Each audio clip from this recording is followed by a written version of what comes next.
Alana, Yeah. you and I were debating a song lyric. Yeah. The Outcast song where it says, "Ain't nobody don't pass me." I'm just so fresh, so clean. Yeah. It says "fresh as a player" in the song. Does it say that? I believe so, several times. I thought I just heard so fresh and so clean. It says that too. Yes. But it also has the additional line of "fresh as a player." Because I've never heard that. I don't remember hearing that line unless it's just in the radio version. They don't play that line. I don't know. I thought they also played that on AM and FM bandwidth, but I could be wrong. I don't know. You want to hear something interesting, babes? What's that? That song, I believe, first appeared on a best of album of Outkast. Really? And that album was released, I want to say, in 2001. Oh, wow. And then a couple years later, they released the double album. What is it? Speaker Box and The Love Below, which was their biggest selling album. Oh, wow. I always find it interesting when a band has a best of album before their huge hit. So, like, I knew who Outkast was, and a lot of people did, but they weren't huge like they became when they did the double album. They were famous, but they weren't winning Grammys and being in this rarefied era of hip-hop artists. Is that the same album that had The Whole World? Yes, the best of album had The Whole World. And The Whole With World. Killer Mike. Oh, wow. I remember when you could download little ringtones that had the tune of your favorite song, right? You can still do that, but go ahead. Yeah, but it wasn't, that you could download ringtones that actually didn't sound like the actual it wasn't the song, but it was actually a ringtone you can install on your phone. Yeah. And mine was, a short snippet of The Whole World. I remember that. I make my own ringtones. Meaning I edit the songs I already have in ringtones. Okay. Do you know what my default ringtone is? What is the name of the song? They Reminisce Over You by Pete Rock and CL Smooth. I have the very beginning where CL Smooth's like, I reminisce over the... Doesn't he say yes? No, he says, I reminisce. Okay. That's such a great song.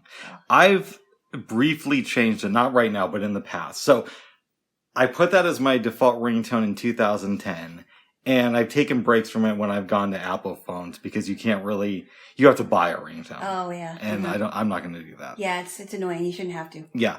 But once in a while, I'll switch it up when I'm on Android to Mass Appeal by Gangstar. What I used to do when I left my greeting on my cell phone, whichever cell phone it was, I would put music in my greeting. So one time I had the intro to Billy Joel's "Even the Good Die Young," "Only the Good Die Young," because it has that cool piano thing. Dun, da, da, da, da, da, da, da. And I remember somebody messaged me. It's like, "Oh, you got Billy Joel on your ringtone." I was like, "Oh my goodness!" Cool. And then one time I put Peggy Lee's "Fever" on my ringtone. That's a fun song. Peggy Lee's "Fever" on my greeting. Mm-hmm. And then I had Billy Joel's "Only the Good Die Young." I used to do that all the time. Yes. It's fun having ringtones. Or greetings that have music in it. Yes. Yes. If you ever decide to advance your technology, which I think you should. I'm definitely considering it, bub. I really think that you would do very well with an iPad. Yeah, and I was just talking to my sister about that yesterday. So your sister gave you a piece of advice, which I kind of disagree with. Okay. She said, correct me if I'm wrong, something to the effect of there are places where you can get used technology for cheaper.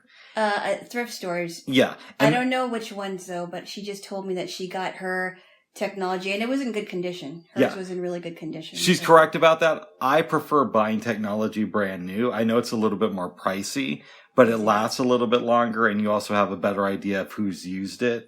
True. So. Who hasn't used it. Yeah. If I buy an iPhone that's like a year old, the person might have not downloaded anything weird, but perhaps that the battery's not what it used to be. Yeah. Something like that. Right. And you would hope that they would have deleted everything off of of their phone. Yeah. Hopefully. I told you that story about my friend, right? What happened? I hope I didn't mention it here, but... I don't think I remember you telling me this. I have a friend who is, or was, when she lived in Boulder, her and her husband were into the dumpster diving world. And I would just think it's really weird. But yeah, okay. I was a beneficiary of that. I went dumpster diving with them a couple of times.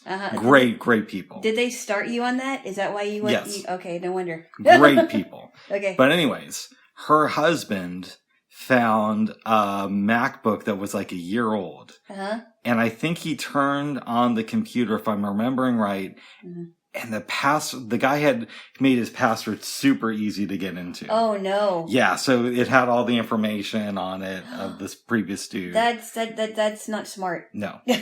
Yeah. Okay. Wow. Yes. So he had to quickly delete that, I'm guessing. Yeah. If I were you, I would get new technology, or if you're gonna buy it used, I would also consider going the route of contacting Apple and doing like a refurbished machine. Because that could mean a number of things. It could mean that Apple had to completely rebuild it, or somebody just returned it after a couple of days. Oh, you mean like going through Apple and looking for a refurbished machine from them? Yeah, because they have this. Not thrift stores. Exactly. Okay. And I'm not saying you should do this, but I do have a really good friend who said that he typed in Apple Store student discount and he was able to get like 15% off without proving that he was a student. And this was like last year. Oh, really? I thought maybe that was like 10 years ago. No. This is fairly recently. Wow. Yes. This was after the pandemic started. Ooh, this is a great guy, by the way. I know, I met him. Yeah. And I only met him once. He seems like a nice guy. He's one of my best friends. So it's not just like somebody I met on the bus telling me conspiracy theories. The other person that got you into dumpster diving is one of your best friends too. That's right. Yeah. That's right. Yeah. Shout out to them, Jaylo. Yeah, shout out to Rick's good friend. Yes. Okay, hello. Hello, good friends. Hello, good friends. Yes. That sounds like that could be a greeting to a Christian show. Hello good friends. Or just hello, friends. Yes. Hello, good friends.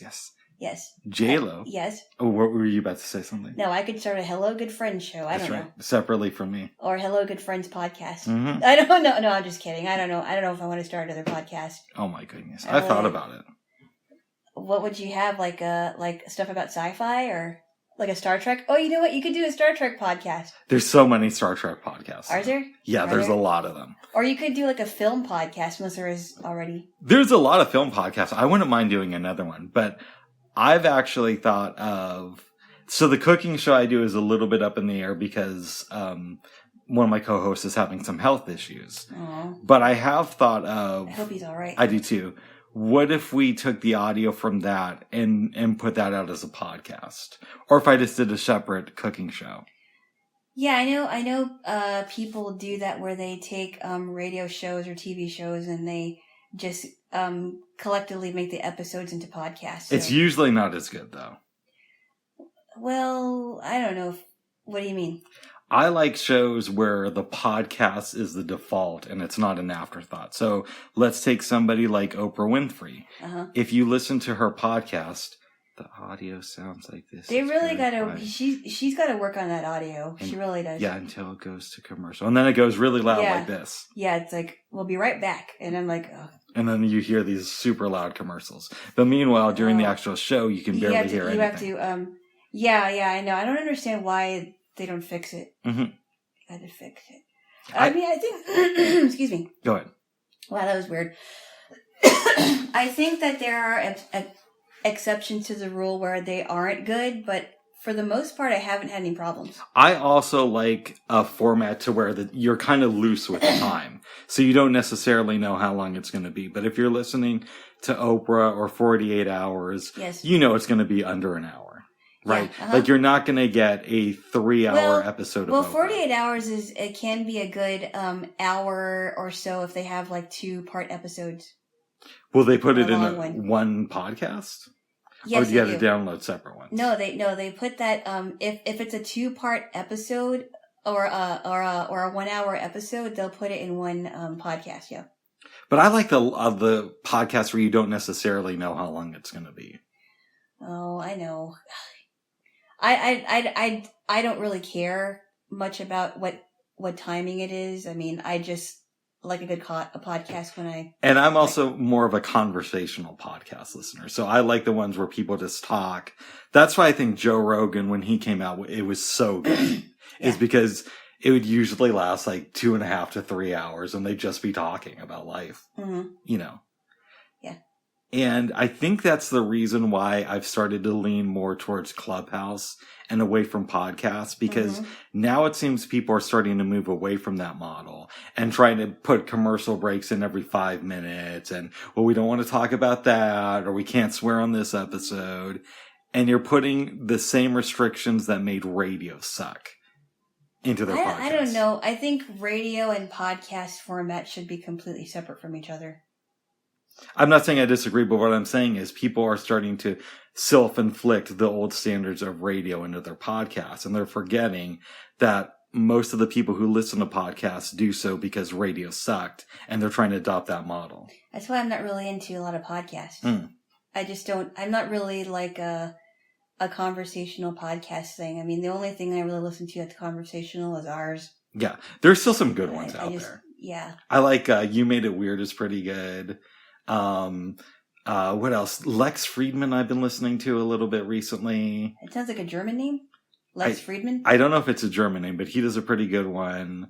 Who's that? He's I don't know what he is. He does different stuff, but he interviews people and they'll get into these long discussions. He had, Sagar and Jetty. Oh, you told me about him. Yeah. He's I'm fascinated by that guy. Mm-hmm. He had on Dan Carlin once. Really? Yeah. Oh, wow. Yeah. Drunken Taoist is still pretty good. Joe Rogan is good, but it's not as good as it used to be.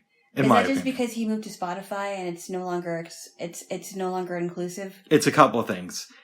It's that, but it's also now he'll put commercials in the middle of the podcast. And it's not like he won't have it in the beginning of it. Well, he'll still have it at the start of it, but then he'll do like an ad break in the middle of the conversation. Now, what he does is he doesn't interrupt the conversation and say, hey, I know, Tom Cruise, you're a guest on my show, but let's talk about, ZipRecruiter. You know, he'll insert the ads later. And in fairness, he only does one ad break. So it's not like every 5 minutes. Okay. Yeah. You're hearing a new commercial and you can fast forward through it, which is cool. Oh, that's good. And sometimes he'll say, hey, fast forward through the ads if you don't like them. Oh, good. But it's still kind of like a distraction. I liked it better when there were ads at the top of the show and then you could just listen to a full conversation. Oh. I don't know. I'm not so nitpicky, but then I don't listen to a lot of podcasts either. I'm a huge podcast fan. Did I tell you, babes, that I want to say it was 2013 or 14. I think it was 14. Stitcher changed their algorithm. Really? And their layout? Yeah. No, their algorithm. They started adding ads to podcasts. Wow. And it started crashing a lot for a while. So I stopped using it. Mm-hmm. And I got this email from them saying, we really want you back as a customer. You're in our top 1% of users. Because I would often just like, what I would do is I would throw on Stitcher right before I would go to bed. Uh-huh. So it would catalog it as I listened for at least 8 hours a day. Oh, wow. And then I'd listen during the day too. Oh, wow. Yes. Oh, wow. So I love podcasts, and I still love them. It's harder to find good ones, but there's still some good ones. Yeah, I don't know. I'm not really into it, even though I listen to hours, but I listen to, I just don't listen to a lot of them. I love audio content. Mm-hmm. Yes. I hope you know that, babes. I have earlier on. Oh. Earlier on, way before this. I have to correct myself about something. Oh, really? Okay. Well, listen to this. What's that? I thought you pronounced an actor's name, or this actor's name, Daphne Coleman. It turns out it's Dabney Coleman. Well, I knew that. I didn't know that. I knew that, and I figured, I was going to tell you, but I'm like, oh, you can figure it out. It's Dabney Coleman. I didn't want to, be the girlfriend that was like constantly correcting people, because I did that. I would do that when I was younger with my sisters, mm-hmm. or like if they got a lyric wrong, which kind of gets on my nerves sometimes when it comes to, family members getting lyrics wrong. And then one of my sisters is like, don't correct me anymore. And I was like, okay, fine, I won't. But then she came to me years later, and she was singing a lyric. And I said, and I think I may have mentioned this before, and I said, that's the wrong lyric. And she's like, why didn't you tell me? I said, well, you told me not to correct you anymore, so I stopped. But I thought about telling you, but I'm like, he probably is going to figure it out. Yeah, finally I figured Dabney. out. It's like you're dabbing your knee in something. Yeah. Or dabbing something on your knee. Yes. Yes. I watched some interviews with him this week. Ah. So that's why I learned the truth about his name. Well, how long did you think his name was Daphne? Since I was about 11. When I first saw, a 10 when I first saw Hot to Trot. Uh-huh. Was that a good movie? I liked it as a kid. I don't think it holds up as an adult. I haven't seen it since I was maybe 12, but something tells me it's not that good when you're older. When did that come out? It's a great kids movie. I want to say late 80s, early 90s. Oh, okay. So the premise is that Bobcat Goldthwait gets this horse who can talk, and John Candy did the voice of the horse. And Bobcat Goldthwait, if I remember right, is this struggling stockbroker, and Dabney Coleman is his boss. Okay. Oh wow, another boss. Huh? He's a sleazy boss. Another. Yeah. So when you saw the interview with Dabney Coleman, yes. What did you think about it? I thought, wow, I've been getting this guy's name wrong my entire life. I was going to tell you, but I thought, no, he can figure it out. He doesn't need me correcting him. It's okay. And I thought maybe he was Irish or something, because Daphne for a guy sounds like it could be, Yeah, well, Daphne Moon in Frasier, as you know, was not Irish. She was British. Well, good for her, babes. Yeah, Daphne. Yes. I think it sounds more like I suppose it may be an Irish name, but I like it. Yeah, but I think he's actually from Texas. Dabney Coleman? Yes. Wow. He seemed good in the interviews I watched. Did they ask him any questions about why do you keep playing sleazy bosses? No, they should have though. These were interviews from like the early 80s and one from 93, but he's an older man now. He's probably going to die soon. He's like 90 or 91. Oh, can I ask? Yeah, go ahead. Alexa, how old is Dabney Coleman? Dabney Coleman, 89 years old. Oh yeah, he's getting up there. Oh, 89, wow. He's getting up there. Mm-hmm. Yeah. Yeah. So by the time I was born and by the time you were born, he was between 48 and 50 years old. That's right. But old. William Shatner, I think, is 91, and he just attended a Star Trek convention, really? a couple weeks ago, and he was answering questions. I saw the video of it, and he's an older man. I didn't think he was that old. Yeah, but for an older man, he's still very active. And it sounds like he's pretty. I mean, his brain is still active as well. Mm-hmm. Okay, because I remember when he used to be on those Priceline commercials with Kaylee Cuoco. Yeah. And a lot of people, I knew someone who thought that they were related, but he just plays her father on the commercials. He's good, though. I know a lot of people from Star Trek hate him, but, he was the Captain Kirk. Well, he was good in those, that one episode, or was it two? Two of the Twilight Zone. Two of the Twilight Zone episodes. We only watched the one. The other one he's in is where he's on an airplane, and there's this weird creature on it. And that's probably more memorable than the one we watched, as far as people like it more. But I actually enjoyed the one we watched a lot. Yeah, that was interesting, because he kept wanting to put coins in that machine and find out information, and yeah. What's that like being William Shatner? You do this role that's super iconic, and you have success outside of it. But for real, when he dies, people are going to be saying Captain Kirk is dead. You know what I mean? Yeah. Well, he also hosted Rescue 911. Oh, no, he did a lot of stuff outside of Star Trek. Yeah, but Star Trek is going to eclipse his entire life, Yeah, Star Trek is going to, it's going to die with him. I mean, not die with him, but he's going to die with people knowing that he was Captain Kirk. Yeah. Yeah. Especially since new Star Trek sucks, basically. Yes, I know. But I'm not a Trekkie, so it doesn't really bother me that it's terrible. We are not going to watch Picard. I doubt we're going to go into Discovery. Oh, please don't. No, if you're going to go the woke way, I don't want to watch it. I've heard Discovery is really woke. I couldn't make it through the first episode. Yeah, and I'm like, well, why couldn't it be like the other Star Trek shows where they didn't even mention it? They didn't even mention it about Lieutenant Uhura or Captain Sisko. You're completely blind, which I only mentioned because up until yesterday, you didn't even know that Uhura was No, black. I did not know that at all, and it wouldn't even matter to me. Even though Uhura is a Swahili name, so. I didn't know that. Okay. Uhura. Yes. Yeah, so I didn't care whether she was or not. I thought maybe Uhura might have been Japanese, but I don't know. Uhura. Yes, like Nakamura. Yeah. I've been around. I lived around a lot of Japanese kids when I was growing up. So when I hear a name like Uhura, I thought maybe it was Japanese. Mm-hmm. See, the weird thing is, I consider old Star Trek to be woke, but woke in the best way. You know what I mean? Because it celebrates diversity. It celebrates working with people who have lived in different backgrounds than you. There's no swearing in it.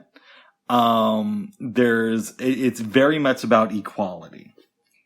Yeah, but I wouldn't even call it woke. I just call it, working together with people that are different than you. Yeah, but what the ideas that woke culture pretends to represent is, I highly believe, is there in Star Trek, because Star Trek has always been super lefty, in my view. Okay. Well, I mean, when I think of the woke thing, I mean, we talked about virtue signaling, right? Mm-hmm. The woke culture, if you even call it that, I guess it's a subculture of our culture.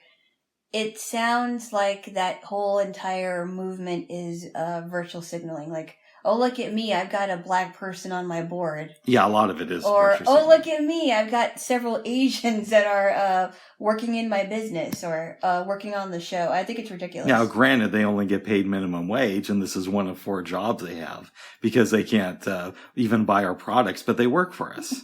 Well, I told you the thing that I found the most offensive. Yeah. And listen, for me to find this to be the most offensive thing, that's a little thing, right? Well, no, that's a little bit of hyperbole. Obviously, there's things that are way more offensive, but okay, it works for just the same. Okay. But something I found very offensive last summer is when the whole defund the police and Black Lives Matter was going on. Yeah. Amazon Prime Video had a section of their website that was just about Black Lives Matter. So it was a section where you could watch films from black filmmakers. And I thought to myself, how offensive is that?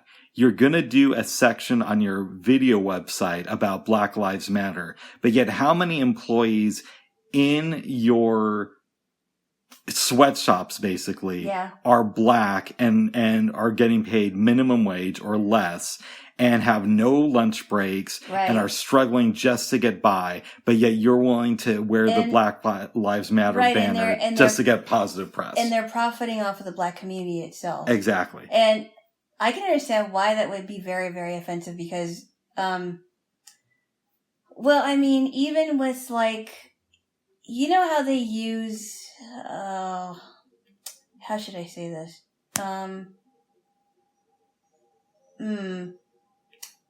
Like Pride Month, okay? And I'm not a big fan of Pride Month, as you know, because I think it's anyway. I don't need to go into that. It's coming from the South. Fuck. Sorry, keep going.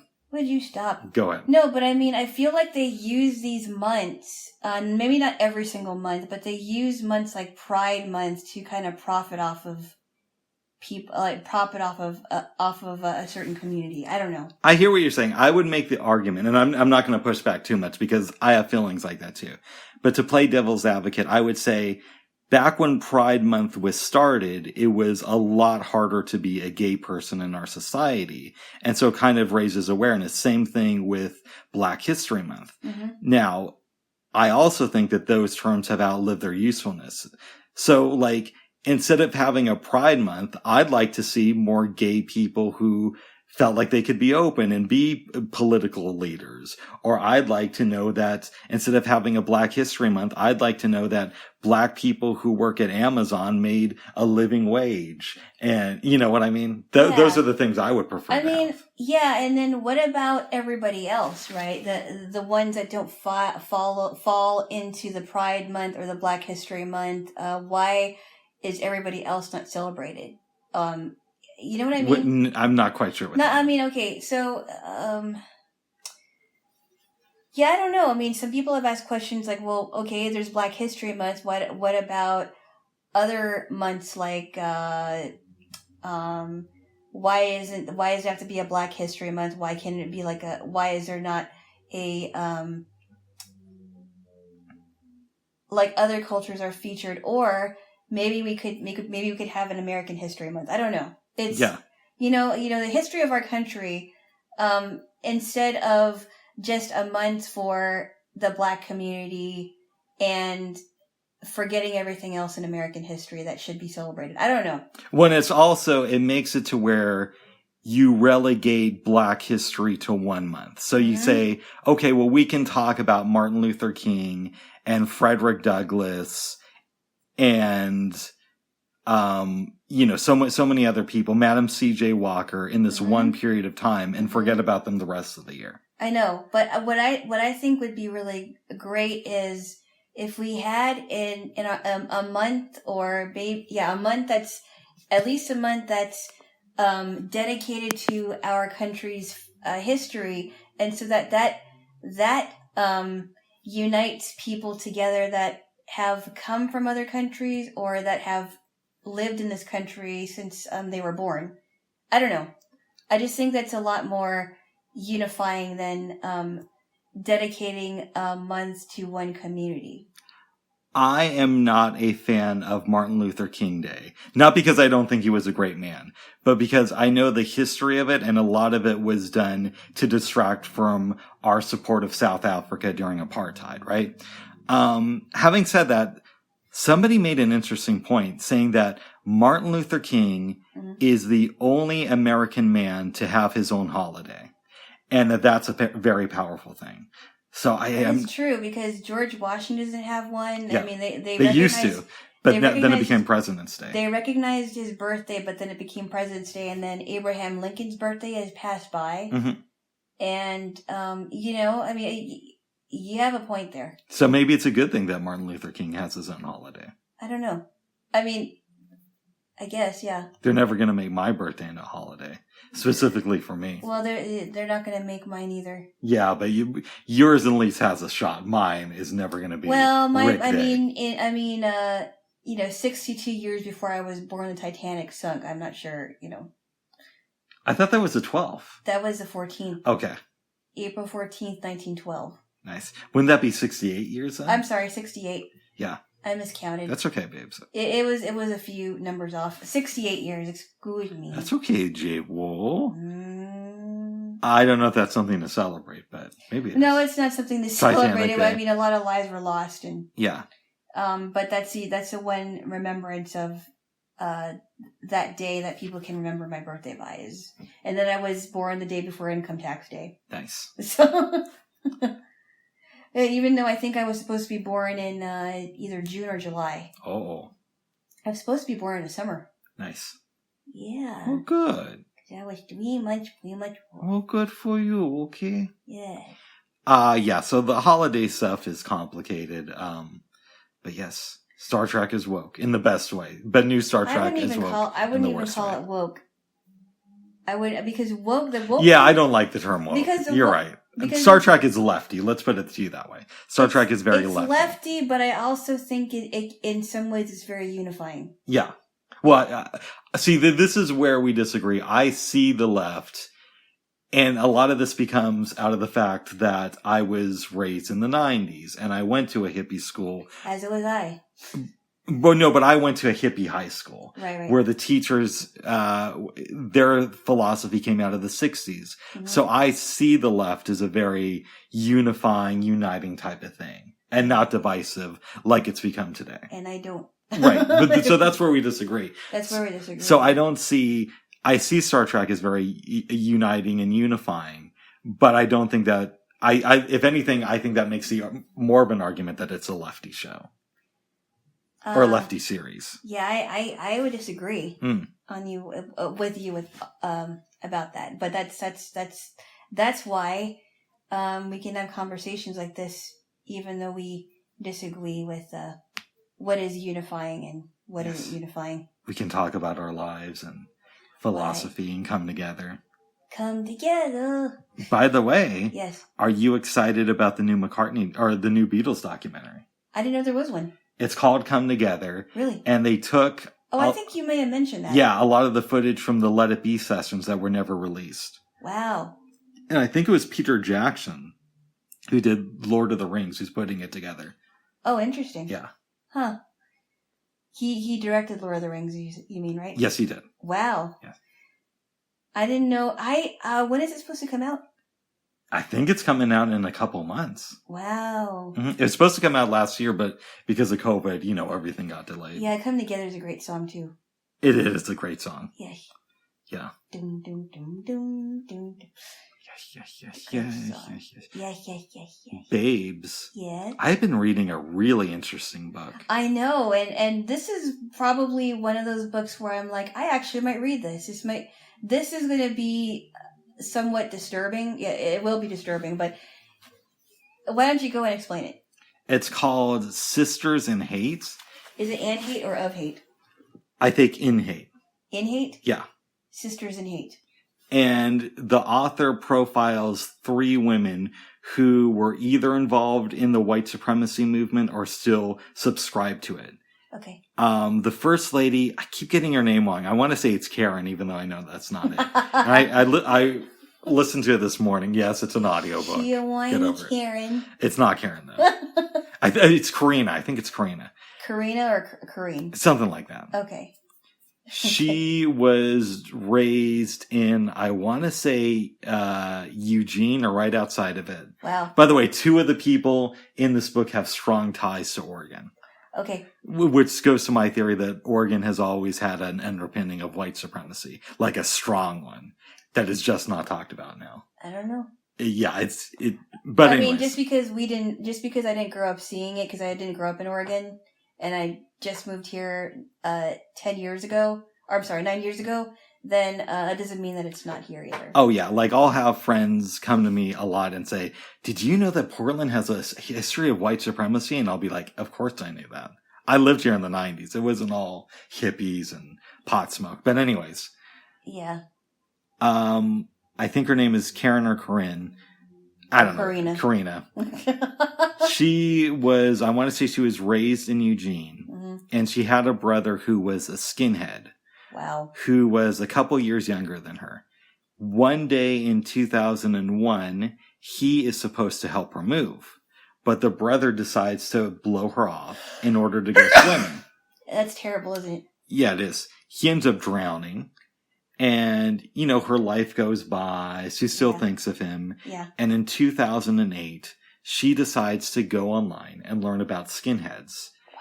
She slowly starts to become radicalized. Wow. By this time, she had married and divorced and had 2 small daughters. Uh-huh. And she gets involved with the white supremacy movement. Uh-huh. Now, by now, she had moved to Portland, and she had to meet somebody on the outskirts of town who was going to take her to a white supremacy meeting. Uh-huh. So she talks about pulling into the parking lot of this grocery store. Mm-hmm. This guy comes over her with a bunch of tattoos on him and says, follow me. She gets in the car. They drive for like a half hour and go to this park where the celebration is. Uh-huh. Now, this group of white supremacists had vetted her and said, well, she has a good job. She doesn't have any tattoos like we do or a criminal record. Uh-huh. You should really be the face of our organization. So they do have, a lot of them have had problems with the law then. Oh yeah. Wow. Oh yeah. Major. And she starts to rise in the ranks. In 2010, I want to say March, but with everything, take what I say with a grain of salt. Yeah. Somebody is murdered, and they think it's connected to these white supremacists. Uh-huh. Okay. Police come to her and basically say, if you have any information, please let us know. Uh-huh. Now, she had given a handgun to some guy who was involved with white supremacy a couple months earlier because he couldn't buy a firearm because of his criminal past. Uh-huh. But she doesn't say anything at first. Lives her life, and eventually moves to, Montana. Yeah. And moves in with this lady, April. Yeah. Which I have heard about. Yeah, whose daughters they had like a white supremacy band. They had a white supremacist band, and she wrote their song, so she was their manager. Wow. Which is very, very, very disturbing to me. Yes. This April character had another daughter. Oh, we should also say something disturbing that happened. Yeah. Is when Corinne, she took her daughters to a supremacy Halloween party, and she was dressed up as a SS officer.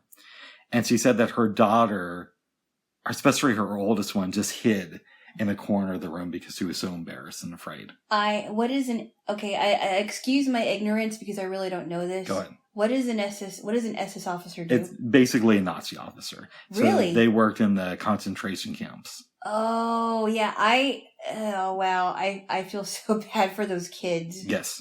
Can you just imagine? That would be the ultimate, like, the most embarrassing thing that my mother could do. Your mother's done that? No. Okay, good. No. I'm not saying my mom's done that. Okay. No. She is not like that. Okay. No, I did not get that sense that your mother would. No. I don't think your mom would be cool with that at all. No, she's too loving of a person to do that. I don't think she could. Yeah. Yes.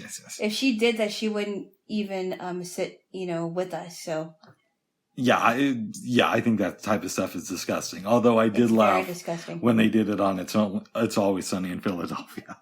Oh. But that's another story. Okay, G. Well, that was. So they made fun of it.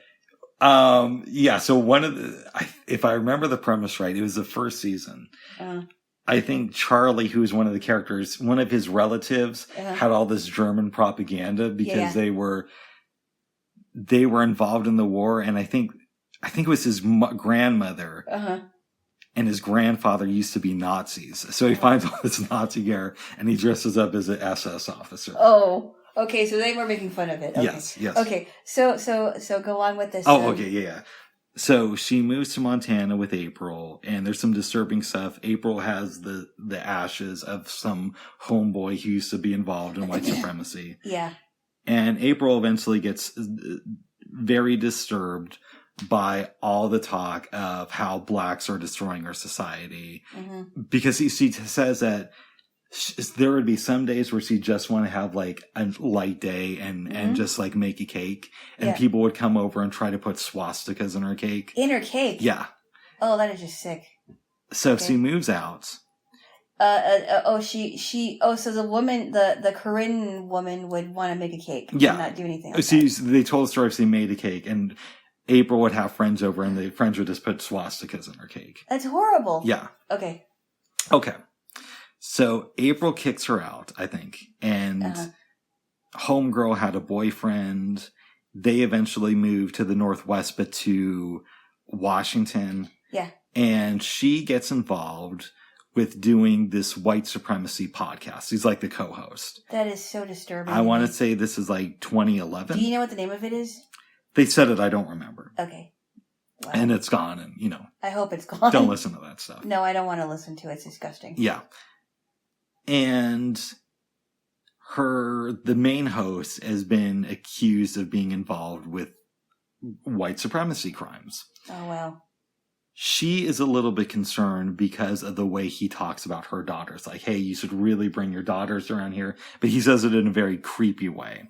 The one of April's friends? The co-host of the podcast that Karen does. Oh, okay. Or Corinne. Corinne, yeah. And there's other stuff there, like she's noticing a lot of women in the white supremacy movement were abused. Now, Corinne also made some porno movies before she got into the movement. Oh my. And people are starting to hold that against her. Wow. So. Okay. The host of the podcast is on vacation, and she rummages through his stuff, finds a contact at the FBI, and reaches out to him. Wow. And for a year and a half, she's still doing the podcast, but she's kind of like spying on them. In 2013, she comes out with her own podcast, basically exposing the stuff that's going on in the white supremacy world. Oh, wow. And I think by 2018, the original podcast that she was part of, the host died of cancer. Wow. And she has since converted and become a Muslim. That's interesting. So she traded one extreme for another. For another one? Yeah. I know. One that kills infidels and the other one that kills non-whites. Non-whites. That's crazy. Well, who do you hate more? That is just No. strange. But there are different levels of. There's a lot of mosques that preach peace, and I've known Muslims. I'm not going to say. I will say this, okay, just for the record. I am not going to say that all Muslims are responsible for terrorist attacks or anything, but I do question that their doctrine still has this thing that says that if this person is an infidel, you will become a martyr if you kill them and if you die.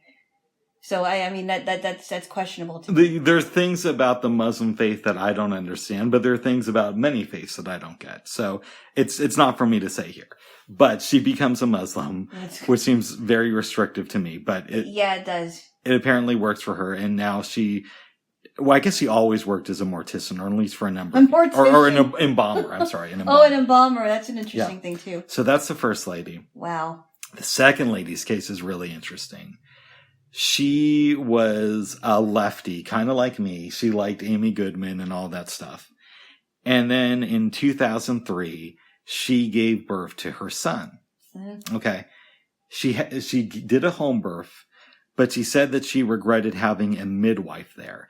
And her belief is that if somebody is going to give birth, they should do it at home, and it should just be the parents who are there. No doctors, no midwives, none of that stuff. Okay. So she goes to a liberal arts college in, I want to say, California. And she writes this report about how if you're going to give birth to a baby, it should be at home, just the two parents. Right. By now, she had her second son, and it was just her and her husband. And it was her second husband, the guy who she had her first kid with, left her like a couple months later. Wow. Okay. And she said that the women at the liberal arts college started to attack her like, well, how can you say that all women should give birth without a doctor or any medical professional? That seems very, very dangerous. In some ways it is. In some ways it is. Yeah. So she decides to start investigating Mormonism because apparently there are women in the Mormon religion with similar beliefs. Probably with in the extremist sect of it. That's my assumption. Yeah. And eventually she starts to go to a Mormon church. Wow. She converts to Mormonism.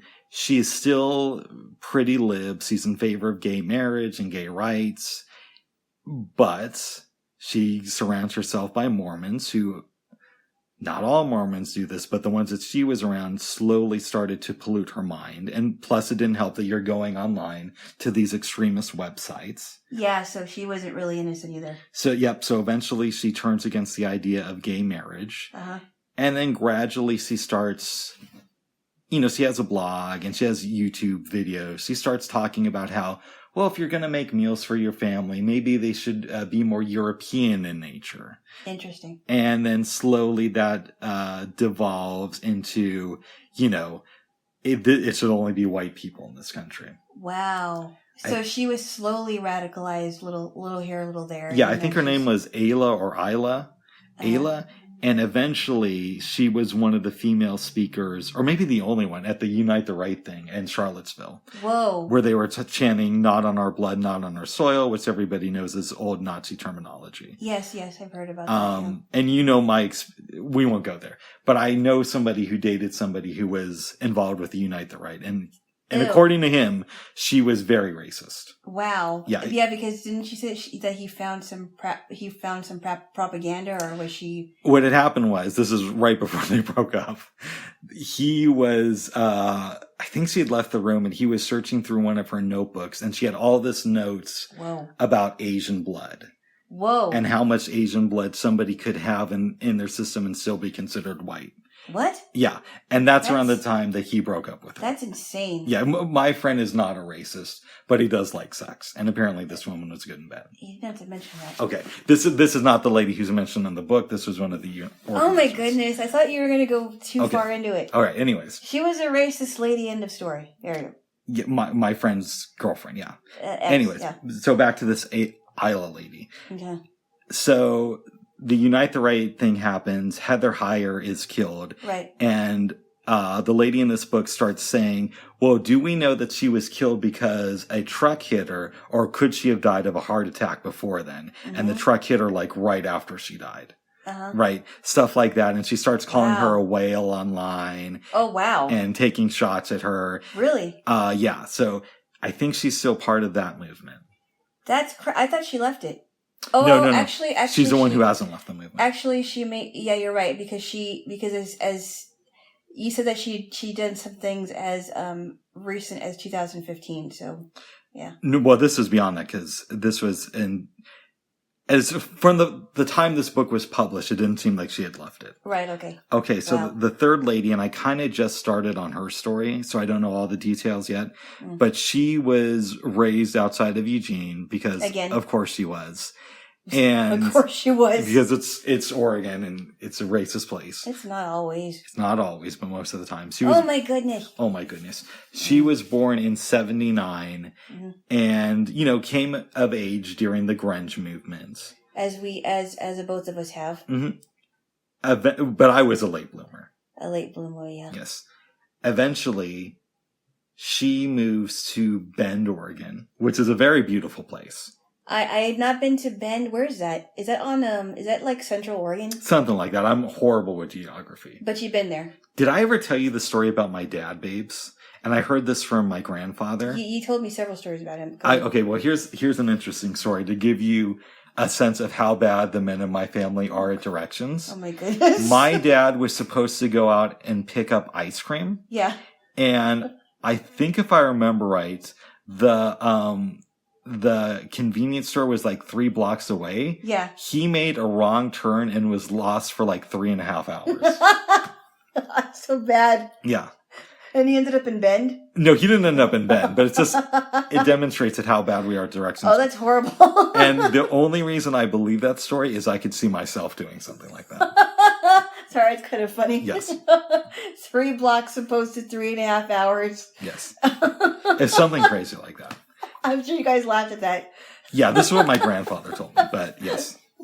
I'm sorry, it's funny. No, that is funny. You didn't know his north from his west. Something like that. And neither do I. Or south from his west, or yes. east from his north. Yes. Okay, so getting back to the book. Her entire family ends up going to Bend, and she's really into music. Uh-huh. So they end up starting a record label that fails after a couple years. Right. There's some hate website. I don't remember the name of it, but it was started out in Europe. Wow. And she starts going to the website. She begins communicating, with the founder of the website. Eventually flies out there. They fall in love, and she starts shooting video for him, and that's where I'm at in the book. Oh, interesting. And the book also will stop at certain points and talk a little bit more about the history of white women and supremacy. So it talks about this group of Christian women who traveled across the country to protest this black girl during when segregation was eliminated from schools. Wow. And they harassed this black girl for like a year. That's crazy. Yeah. Yeah, that's one of those so I don't know how this happens within Christian circles, because as far as I can understand it, I don't know what you would call them. I guess it would be the because some Christians do go extreme with the whole not all though, but not all. I think the majority of them are not like that, but but some of them really are there should be no interracial marriages or dating, and I'm like, really? Wow, I can't believe that there are some people in Christian churches even that are like that. Yeah, and for real, I have met super conservative Christians whose kids date interracially, and they're totally cool with it.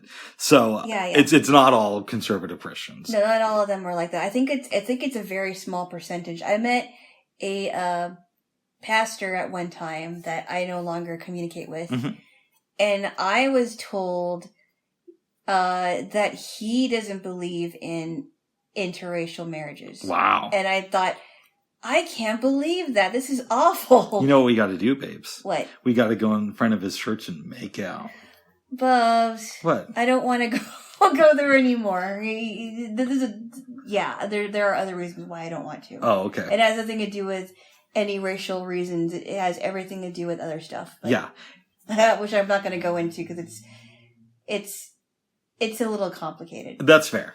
And this book also goes into these weird homemaking movements. Like apparently in the early 2000s, the author talks about there was some magazine for homemakers in the Christian community. And it would be like you'd find recipes next to articles about how Jews are destroying our society. Whoa. Or there's this other term, I forgot the name of it. It's like trapping or tracking or something like that. And treading or something like that. And is it like tread life or something? Something like that. Something like that. And basically the movement is women will post pictures on Instagram of either them in the kitchen or hanging out with their kids and talk about how, well, you know, there was such a great way of life back in the 50s. But if you look at the rest of their social media, it often leads back to posts about neo-Nazism or hating black people. That's really disturbing. Yeah. Actually. Yeah, it is.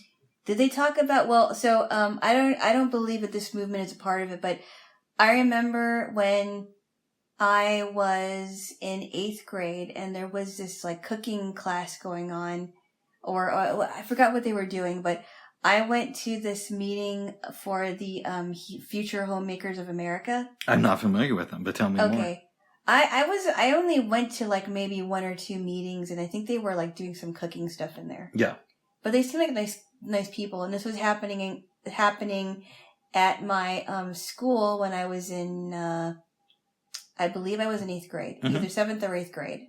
I think it might have been 7th grade, but it was like, oh, that's interesting. I didn't know that there was I didn't know there was an organization called Future Homemakers of America. That I don't think they're a racist organization. No, I don't think know. so. No, and just from the title, it sounds like something I'd want to attend.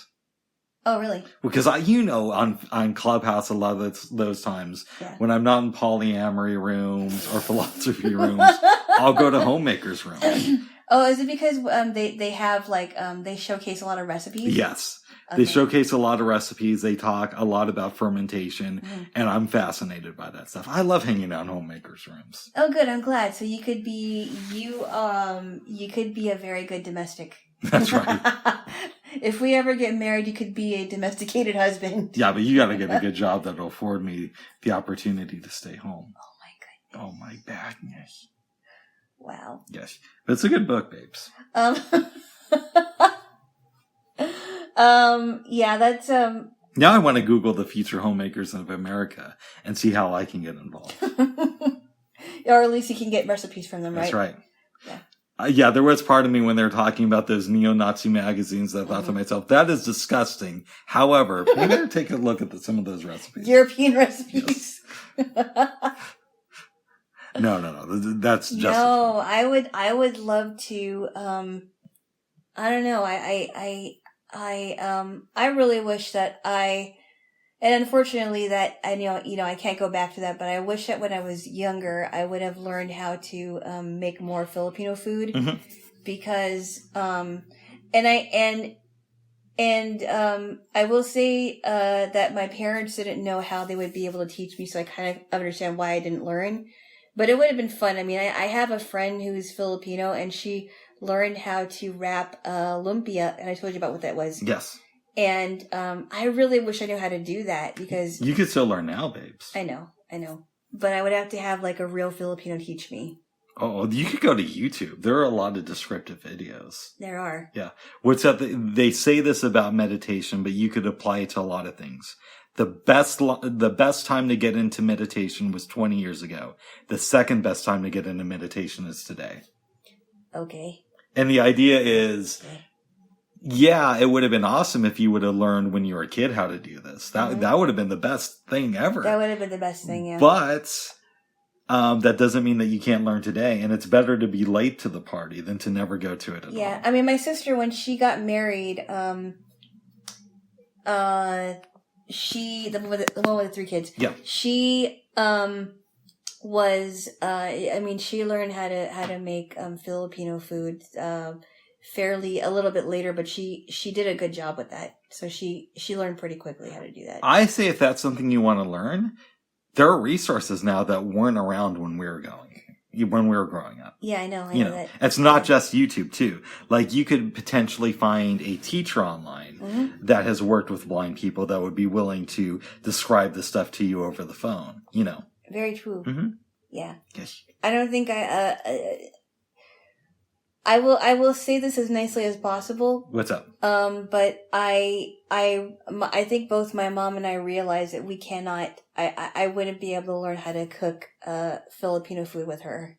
That's fair, and it's probably wouldn't be a good idea because we're both we're both kind of set in our ways in some ways, and there are ways that she wants to teach, and there are ways where I'm just like, why don't I just do it? Let me do it. Let me figure it out. I'll make my own mistakes. So in some ways we wouldn't be able to work good together, but yeah, I don't know. I was thinking about it. I really love that I know how to cook. Mm-hmm. And at the same time, one of my big regrets in life is that I didn't learn how to cook when I was much younger. Yeah. You have a little bit of idea why. Mm-hmm. I loved my mom, but she had some issues. She was not the best cook. No, and my sister would tell you the same thing. Yeah. Right. Yeah.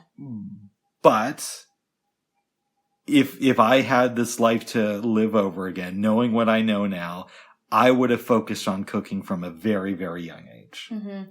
I think it's so great to do. But you and your sister, despite the fact that you didn't grow up in a family that knew how to cook, except for maybe your dad's side of the family, you guys worked so hard to learn that skill, and look at you guys now. Your sister's a great cook because I've already tried a couple of her things, and you're a really great cook because I've tried several of your things, and we've cooked together. Yep. And I would just, I would have felt the same way, but now you are making up for it, and you have advanced. Yeah, true. It was hard earned for both of us. Yeah. Me and my sister, but I'm glad that we both fell in love with cooking to some degree. And I'm glad that I had a little bit of a background at when I went into that program, because if I didn't have that to fall back on and how I was learning how to cook, it would have been harder. It would have been a lot harder for me to get back into it. That makes sense. Yeah. Yes. It would have been a lot harder for me to get back into it. And now I'm a little bit more calmer. I'm learning how to just notice things around me a little bit more, and I'm not so much afraid of the oven and the stove. That's good. There's no reason to be afraid of them as long as you know what you're doing. Right, exactly. Mm-hmm. Exactly. Yes. So, Yes. Yes, you will. Yeah. So, but have you thought about looking at like interesting European recipes despite the Despite that, I won't be doing it from any known white supremacy magazines or website. That I think I'll try to avoid. But I made a look at some recipes. I've even thought about taking more cooking classes. That's a good idea. Yeah. Yeah. Like, I was looking into it as recently as a couple of weeks ago. You know what? I wonder if, I don't know if they have it, but I wonder if the Hadley School has, cooking classes online. I have seriously thought of looking into that. Mm-hmm. But they wouldn't be the only source, but. Oh, by the way, Bubs, I just thought about something. Did you, have you thought about going back into their discussions again? Yes, I was actually looking at that earlier this week. Mm-hmm. And I'm going to do it. It's just a matter of finding the right time to do it, because some of the times they'll release what the topic is going to be kind of a little bit later, like before it's going to happen. Mm-hmm. And you have to pick and choose your areas, obviously, but I would consider doing that. But I for real, I would love to take more cooking classes too, mm-hmm. whether it's through them or somebody else. Yes. Yes. Oh, wow. Yes. Because you can always get better at cooking. That's why I like it too. As I think you can get really good at it, but I don't know if you could really ever master cooking because there's so many different things. I and don't think so. variations. Just like, I don't think a person could really master music. Mm-hmm. Yeah, I agree. They can master an instrument, but I don't think they can master the whole art of music because there's so many facets to it. There's music appreciation if you're teaching it. There's music composition. There's music therapy. There's music performance, of course. It's not just performing. Music theory as well. There's music theory, and I only know the basics of it. And then, and there's musicology. I mean, there's so many facets to the art of music that you cannot master everything. And I actually like that you can't do that. Yeah. Because it's not supposed to, I don't believe that we are supposed to be able to master everything in one single art. Mm-hmm. And that's why I think it's good because that, the older we get, we can still improve ourselves and learn these things because we're always learning stuff. And if I mastered a whole entire art, then what else would I be able to learn in that art? I love doing spoken word poetry. Having said that, in some ways, I feel like I've gotten as good as I'm going to be. It doesn't mean that I'm not going to write better poems, but I know what the process looks like. Mm-hmm. And the only way to improve on it is have more interesting life experiences to bring to the table when I write. Because I feel like I've mastered the process of doing spoken word poetry, if that makes any sense. Yes. The template's set. But with cooking, it's an evolving thing. Same with music. Right. Yeah. Yes. But I like that we don't have to master an art because I like learning all different kinds of things in that specific art. Mm-hmm. Because, like I've said, I mean, we're always growing and learning and improving and growing and learning and improving and expanding our minds that way. It's good stuff, babes. It is. Yes. Well, now, shall we get to the movies? Yes, we could do that. Because we've been talking about this for a while. Let's say really quickly that we made tater tots. It's a tater tot casserole. Yeah, it was Alana's idea and recipe that she got offline. Mm-hmm. My only thing, and I already told you this, I think we need to get you a couple of different sized baking sheets. Yeah. The recipe turned out great. It was really good. But it would have been a little bit better had we used a smaller baking sheet. Right. And we probably would have made, it would have been a lot better. Mm-hmm. And the thing I had a problem with was, sorry, go ahead. Thank you. With the and this was, I had a problem with trying to incorporate it because the cream, because there was cream cheese and there was sour cream and there was cheddar cheese that was going to go on the top of that. The cream cheese, I think it was a sour cream that was it seemed like it was thickening everything. And both of us were mixing it and it was like, oh my goodness, it's still thick. Yeah, I think it was actually the cream cheese that thickened stuff. Yeah, I think that's what it was. Also, a metal whisk is a little bit better. Oh, because mine is plastic. Yeah. And I have some electric whisks. I have like 3 or 4 for some reason. Oh, wow. So I'm thinking about giving you one. Okay. Yeah. Because an electric whisk would have done that job perfectly. Oh, I think it's a good idea. It's a little bit overkill. I mean, you could just use a metal whisk on it, but it would have gone a little bit faster though. Yeah, because sometimes it's tough to mix all that cheese and soup and more cheese on the bottom of the bowl, and that might actually help me a lot if I'm doing that. But then I added a little bit of olive oil, which is not in the recipe. Avocado. Oh, I'm sorry. You're right. Avocado oil. Yeah. I was going to do olive, but I found the avocado oil first. And you said it was better. Yes. You think it would work better. Because it has a higher burn point. Yeah. And a touch of lemon juice. It turned out so good. It did. And the salt, pepper, and garlic was a really good added touch to it. And I was very, very happy with how it turned out. That's right, you. And we finished it this morning. Yep. It was really good. Yes. It tasted good even this morning. It was really good stuff. It was, yes. Yeah. Delicious. Yes, you. Well. Yes. Before we move on to the movies. Yes. What stuff do we have for the tostadas tonight? We have tostada shells, we have black beans, and we've got salsa, sour cream, and some more cheddar cheese. Nice. Yeah. Very good, Jay. Well, We do. We got everything. avocado and tomatoes would have been nice, but I didn't think of it either. So. I didn't either because I was like, oh, I gotta think of the thing for the one recipe. We kind of put it together quickly. Yeah. And I was a little bit zoned out because I was doing my own thing this week as far as cooking goes. Mm-hmm. So partially that's my bad. It's okay. Yes. That's okay. We, even just like I've said before, even the simplest meals are the best. Yeah, we'll still make it work. We will. Yes. And the salsa is going to add a really good flavor to that. That's right. Yeah. What movies did we watch last night, babes?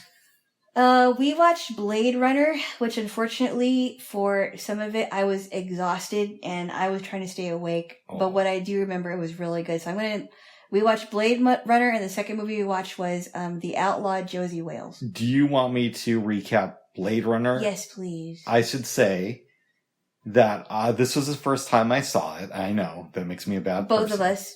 This was the final cut version we watched because there are different versions out there. Mm-hmm. I had read the Philip K. Dick book, and I'd seen the sequel. And right off the bat, I think that Blade Runner, at least the final cut, is better than the book. Okay. Even though they left... a spoiler alert. In the book, at the very end, Rick Deckard finds out that he's a replicant. And I wish that they would have had that in the movie. Yes. But I believe in the sequel film, he knows he's a replicant. Mm. So, and my mom loved this movie, and so did my sister, so I don't know why I didn't see it. And I think when I went to see the sequel with my sister, she was under the impression that I'd watched the original, even though I just read the book. Right. But anyways, the basic premise is, it is the year 2019, but it was made in the early 80s, so it's this dystopian future. Yes. It's LA. And this guy comes in, and his boss is giving him this test to see if he's a replicant. The guy pulls out a gun on his boss and kidnaps him. Mm-hmm. Then we go to the street. Rick Deckard is getting some food. Somebody comes to him, says, "We need to have a talk with you." Gets taken into this office. We find out that he is a Blade Runner. And what Blade Runners are designed to do is kill replicants, who are basically these humanoid androids who are slaves. Yes. And have these memories implanted in them. And are only designed to live for 4 years, because after that, they could start to develop their own thoughts and go rogue. His old boss tells him the story of these 6 replicants who kidnapped a man and who are out there somewhere. He has to find them. So he goes to the headquarters of this corporation where they develop the replicants and meets the scientist and Sean Young. And the scientist has him do a test on Sean Young. The test involves asking questions while doing a retinal scan. Rick eventually realizes that Sean Young is a replicant, but it takes him a very long time. And Sean Young doesn't know it at first. Mm. So he does this thing, talks to the scientist. It gets revealed to her. He leaves, Mm-hmm. is trying to track down, this group of people. Mm-hmm. And eventually he goes home. He's chilling out at his place. Sean Young talks to him because he comes over. Yes. And he tells her some of her childhood memories. And she says, "How do you know this?" And he says, "Those were actually the memories of the scientists who designed you, of his aunt. Of his niece. His niece, wow. And they were just implanted inside you as a replicant. Right. So you would think that you had this past. She freaks out and leaves. Wow. Now, a side story is going on between Daryl Hannah. Yeah. She's running away, and she eventually endears herself and goes into the home of the scientist. Yeah. Invites one of her friends to come over. And they kind of start to take over the scientist's life. And we're going to get back to that soon. Yeah. And I know I'm skipping a lot of stuff, but this is what I do. Yeah. Rick goes around and eventually goes to the strip club because he's trying to find out about this kidnapped guy. Right. He finds a stripper that he thinks is a replicant. Mm-hmm. She starts to run. Yeah. He eventually tries to kill her, and it succeeds. Mm-hmm. Okay? Going around. Mm-hmm. Eventually, a replicant comes after him and is attacking him when Sean Young pulls out a gun and shoots the replicant, killing him. Yeah. They go back to his house. Mm-hmm. They have a discussion, and she says, "If I run, would you try to catch me?" Yeah. Harrison explains, or Rick Deckard, yeah, I really owe you one because you saved my life. So if you run, I won't go after you, but that doesn't mean that somebody else won't. Right. They're still going to be searching for you. Mm-hmm. He goes to where Daryl Hannah is staying. Yeah. Ends up getting into a fight with her and her man. Right. Winning, but just barely. Barely winning, yeah. He goes back to his place, gets Sean Young, and says, "We're going." They go off in an elevator, and that's the end of the movie. And they end up being together, right? They end up being together, but spoiler alert, her character dies before the start of the second movie. Oh. Yes. But in the movie, she doesn't die. In the movie, she doesn't die. Now, it's been years since I read the book, but if I remember correctly, he actually kills her in the book and then finds out that he's a replicant. Oh. When did they... explain to me again when they got together, because there was one where they did sleep together or something. Oh, yeah, I left that part out. If I remember correctly, and I know I keep saying that a lot, it's... After she kills the replicant, yes, they're back at his place and they end up doing it. Okay. Yes. There's some flaws in this movie. Like, you could say they never had closure. They never found the guy who was kidnapped, right? Mm-hmm. But you can make the argument that that's just a jumping off point to tell this story. And we really don't need to know if they find the guy, because it's more about how Rick Deckard grows during the course of these events that he's experiencing. And he needed the kidnapped man to bring him into the story. Oh, well. I really enjoyed it, though.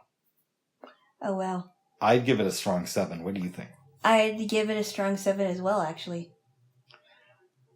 I have a bunch of questions for you. Uh-oh. Well, I don't know if I can answer them all, because remember, I was... Well, a lot of this is character analysis. Trying to sleep. Okay. Anyway, I was trying to stay awake, but unfortunately you just said you were trying to sleep. I was trying to stay awake. Oh my goodness. I was trying to wake you up during the movie, too. I know. I was like, I'm so sorry. I'm tired. I was like, you're missing something good, babes. I'm like, I know. But yeah, anyway. Yes. What does this film say about how we interpret reality? Because Sean Young thinks her memories are real until Rick explains that they're not. I should say her character's name is Rachel. Oh, Rachel, you're right. Yeah, it is Rachel. You know what it kind of reminded me of? Mm-hmm. It kind of reminded me of Trills. Go ahead. Remember with Dax and Ezri in Deep Space Nine? Yeah. They only have these memories because they are now the new hosts of the Dax symbiont. Right? Yes. So they're not their memories, but they remember other people's memories. It reminds me of that. Except this time she doesn't know that these memories that she has are not hers. Mm-hmm. So I think it's kind of interesting. But this movie plays with reality in a lot of different ways. Yes. Another notable way, even though they don't mention it in the film, is Rick is a replicant himself, and yet he's taught to hunt them. Right. Isn't that interesting? Yeah. It is. So what do you think we can learn about our perception of reality from watching this movie? I guess in this universe, in their universe, right? Mm-hmm. That what they think is real is obviously not really real. What you think is real in that universe is not always what it seems. How much does reality actually matter then? Well, I think it matters in our universe, but not in theirs. And to what extent does it matter in our universe? Well, and I mean, like we've had in earlier conversations about assimilation and, you know, what is real and what isn't real. I think that, I mean, in my, what I really think is that some people have some really out there theories about what's real and what isn't real. And I think that, those are just theories, and that we are in what is reality right now.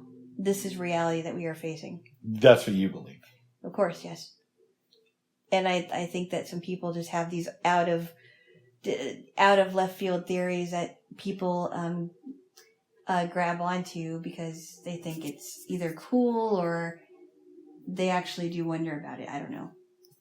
What does this movie teach us about hierarchy? Well, let me ask you a question. How did Rick learn about killing replicants before this whole thing happened? They don't go into it in the book. It's just sort of said that he's a Blade Runner and that's his job. Okay. So you're talking about a hierarchy that puts Blade Runners where they are? Or? We could say that, or we could even take it further than that, because it's explained that replicants are basically slaves. Mm-hmm. And they need to be killed off. Right, but one of the reasons they need to be killed off is because people are afraid if they live beyond 4 years, they're going to develop their own thought processes. So they don't deserve to think? Yes. Okay, so therefore they have to kill them off. Correct. Hmm. What do you think about that? That's a really good question. Do you know who's behind this I know you read it, but do you know who's behind this hierarchy that has this idea about replicants should be killed off before 4 years are up? Or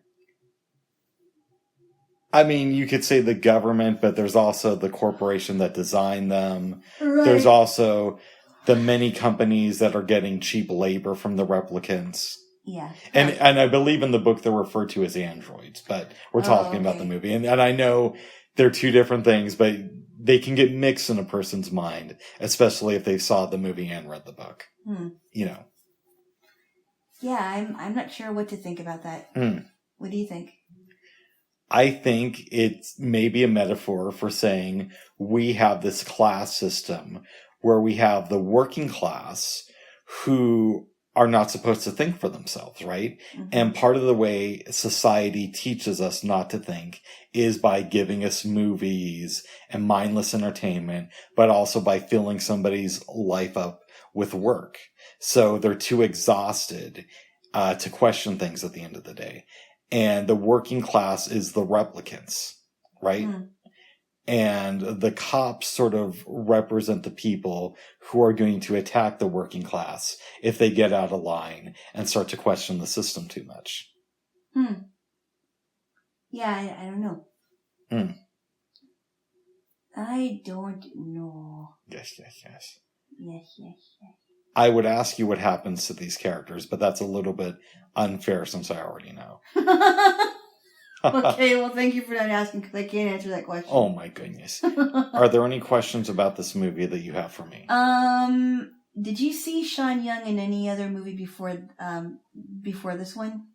Ace Ventura, Pet Detective. Besides Ace Ventura and this one? No, but I do know that she wanted to be in Catwoman, or as Catwoman in the Tim Burton movie, to the point where she went to his office dressed up in the uniform. Wow. And I obviously know her quote about dating James Woods. Yeah.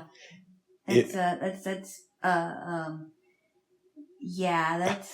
saying a lot, I guess. Do you want me to say the quote? No. If you want to know what the quote is, go look online. It's a brilliant quote that I would say if a line wasn't easily twisted. No, but I just think that if you really want to find out what Sean Young thinks about James Woods, and go look it up online. Those are the only things I really know about her. Okay. Yes. And they actually did a profile of her on your show 48 Hours. Really? But this was back in the early 90s. Oh, I didn't know that they did that. Yep. Wow. Yep. I didn't know about her life or... About her. Wow. Because she was considered, and maybe still is, a troubled Hollywood actress. Yes. Wow. Yes. That's interesting. Any other questions or thoughts about the movie? Yeah, Harrison Ford's old too. Mm-hmm. I can't believe he's also, I think he's still married to Callista Flockhart, but she's getting up there as well. Yeah. Yeah. She's much younger than he is. Oh. Oh. I think he's almost 80. Let me see. Alexa, how old is Harrison Ford? Harrison Ford is 79 years old. Oh, yeah, you're right. Wow. 79. Wow. Wow. Alexa, how old is Callista Flockhart? Callista Flockhart is 56 years old. Wow. 23-year age difference. Yeah, I do you remember, so I remember before they got together, he was just divorcing his wife, Melissa Matheson. And I thought, wow, that's not good. But then he got this much younger woman, and I think she just adopted a little boy. And it was just a weird, when I heard that they got together officially and they got married, I thought it was kind of strange. It is a little bit strange. Now, I've heard rumors, Yeah. which I don't know are true, but that apparently Harrison Ford is a big fan of weed now. Well, yeah. Okay. Which, if that is true, then good on him. Oh my goodness. Oh my goodness, babe. Oh my goodness. I have this idea in my head. I don't know if you'd call it a fantasy, but that in 20 years, you're going to discover marijuana like in a real way and regret all the decades you went without smoking it. I don't believe that. Oh. No. I have no aspirations or whatever you call it. No desire to touch that substance at all. Oh my goodness, babes. No. Oh. I think it's a fantasy you have. Oh. Yes. Is there anything else you want to say or ask about this movie? What are replicants supposed to look like? Humans. Sean Young is a replicant. No, I know that. So But they don't have, I mean, once they find out there's no like visible signs. The only thing is if you give them this test and you ask them a bunch of questions, when you're doing a retinal scan of them, you can tell with their eyes. Oh, wait, I remember you mentioned that. Yes. Yeah. Okay. Good on you. Oh, also, yeah. Would you recommend this movie to anybody you know? And if so, how do you sell it?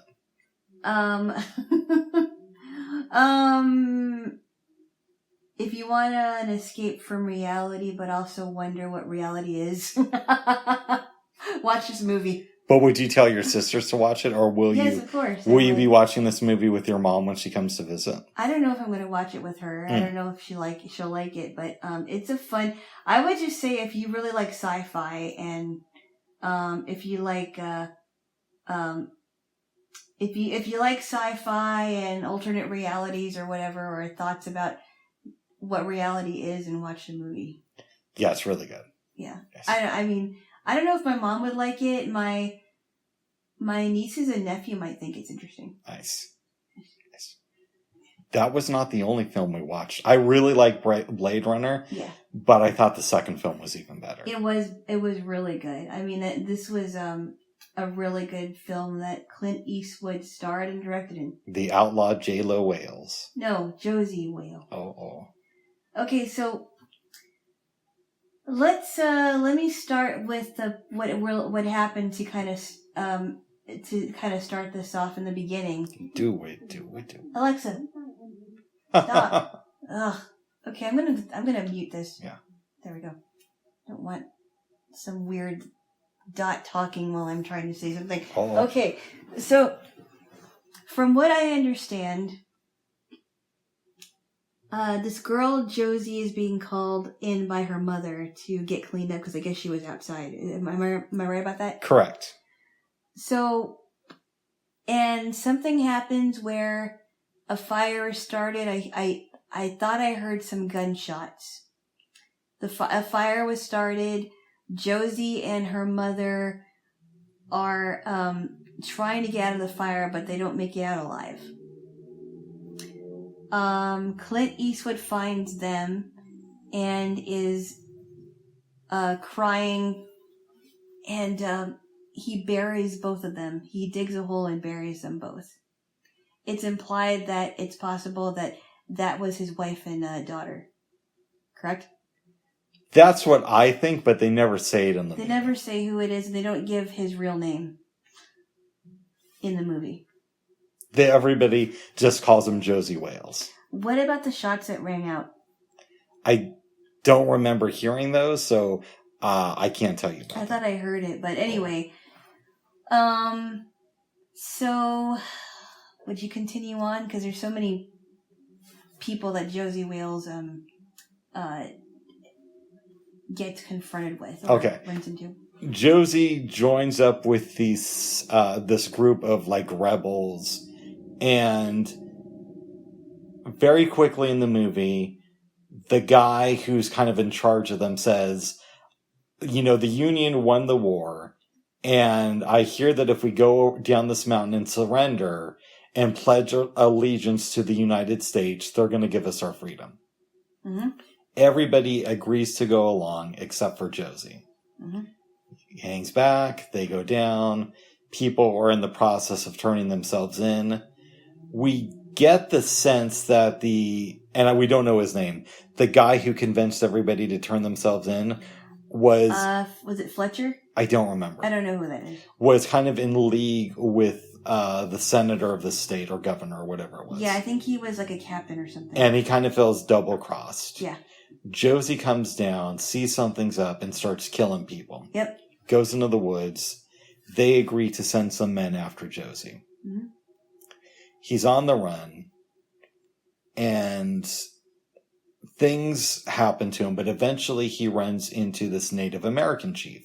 He kind of comes up behind him with a gun, mm-hmm. right? Now, before then, he had run into a con man. Mm-hmm. He also shot at these Union soldiers who were coming towards him on this boat. Mm-hmm. But he meets the Native American chief, and they start to get along. Mm-hmm. He agrees to get the chief a horse. Comes back, and there is a girl at the camp. Mm-hmm. They hang out for the day, and the chief says, "Hey, I know you're going to Mexico because mm-hmm. you're running from these officers. Mm-hmm. Why don't we go together?" Yep. The woman goes with them, and they go into what I believe is another Native American tribe to mm-hmm. pick up supplies. Mm-hmm. There's a tussle. They get separated from the girl. They see some lady who's about to get raped. Mm-hmm. Josey kind of saves her, but then somehow the women are being forced to walk behind these horses on this rope. And they're tied by a rope, right? They're holding this rope. Okay. And something else happens. They get broken free, and they kind of join the journey with Josey and the chief. Mm-hmm. End up at the saloon. There's no alcohol in there, but mm-hmm. Josey gives them whiskey, mm-hmm. and everybody's happy. Go about their way. One of the women who is now in their cavalry had a son who owns a farm or farmhouse. At a ranch. Yep. Yeah. The son is dead, but they eventually make it to the ranch. Mm-hmm. And by now, the one lady has teamed back up with them. The older lady, or I'm sorry, the young one who didn't speak English. That's the Indian lady. Yeah. Yes. Yeah. I would say Native American, but that's Native American, whatever. Okay. You know what I meant. I know what you meant, babes. I'm just saying. Mm-hmm. In any event, they go to the house. They're fixing it up. They have a great couple of nights. Then it comes out that there is this tribe that might do some damage. Mm-hmm. So Josey is teaching everybody how to secure the house. Where to shoot. Absolutely. Yep. He gets on his horse, goes to intercept with the tribe, and at first we think there's going to be some damage done. But Josey says, "Hey, I come here in peace. Mm-hmm. We could coexist." And he becomes blood brothers with one of the leaders. Yep. Comes back, there's peace, everybody's happy. And they have a party. Things are cool. Yep. But Josey leaves because he thinks that some Union men are going to come and try to kill him. And he tells the chief to take care of the women, get them some dresses, and I think he's in love with one of them. Yeah, the one lady who was almost raped by the tribe. Yeah. Uh-huh. And he basically says, keep take care of her until I'm back in spring or maybe next spring. Yeah. And by the chief's response, we understand that he thinks that Josey ain't coming back. Yeah. Okay. Gets on his horse, is kind of about to leave, but then some soldiers come up. Mm-hmm. Josey fights them, but everybody in the house joins in to save him. That's the part where he takes out the guns, right? Yes. Yes. And he shoots this guy. It's a great scene, but I don't want to give too much away, Okay. even though I give a lot away. Yeah, and they start shooting from the house. It's so great. Yeah. Josey goes to the saloon where everybody came to earlier in the movie. He gets in the bar, and the bartender and the locals are like, "Oh, we were just telling the story of Josey Wales. We think he died." And I forgot what they called him. They called him like Joseph when he walks into the bar, or Gene, or whatever they. I think they just called him Josey Wales. No, they didn't. They didn't? Not when they came into the bar, because they gave him a fake name. The bartender said, "Oh, you're so and so." Oh, I forgot. It doesn't matter. Yeah. But they say some fake name that he goes by. Yeah. And then they say, yeah, Josey Wales died.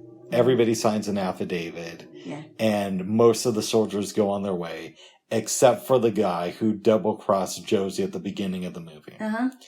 And he says, I don't believe Josey Wales died.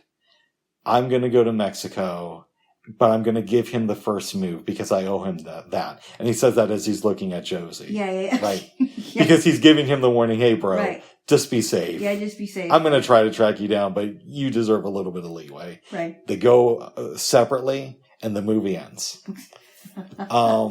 This is a great movie. This is really good. Yes. It kind of reminded me of The Good, the Bad, and the Ugly. I think it's better, though. I think it's better, too. Yeah, and that was really good, too. Yeah, that was a great movie. But it reminds me of The Good, and the Bad, and the Ugly because Clint Eastwood plays a person in both movies that's kind of on the run. Mm-hmm. And they go through this journey and they both meet people along the way. Yeah. I have proposed the idea of doing a Clint Eastwood weekend. Mm. I don't know all the films that we would watch, but I do want to show you Unforgiven. And Play Misty for Me, I've heard is great. Mm. I think that's the first movie he directed. There's the other films too, but what do you think of that one day? That might or one be good. weekend? Yeah. Is that an old movie, Play Misty for Me? I think it came out in 1970 or 71. Oh, wow. Yes. Hmm. But let's talk about this movie a little bit. Yes.